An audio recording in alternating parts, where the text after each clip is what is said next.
La pandemia puede terminar, el coronavirus no tiene por qué terminar.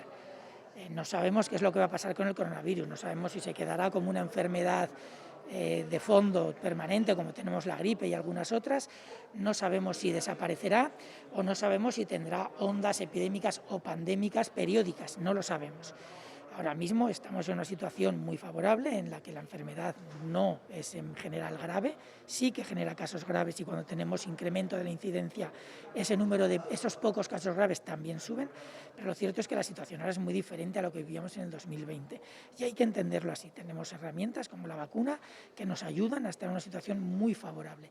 Lo que va a pasar a largo plazo no lo podemos vaticinar. Sí que es probable que en los próximos meses no tengamos una situación catastrófica. Tendremos que seguirlo con cuidado y ir tomando las decisiones que se tengan que tomar en cada momento según la información disponible. Y brevemente en cada país. La palabra pandemia quiere decir una epidemia a nivel global.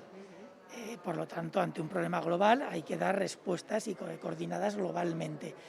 Lo que hace cada país es una pieza más del puzzle, pero el trabajo se tiene que hacer de forma global, se tiene que coordinar correctamente con todos los países y no podemos hacer cada uno lo que queramos. Lo que hace un país influye en los demás y en muchos casos, si no se hace bien y de forma coordinada y explicando el por qué se hace, puede influir negativamente.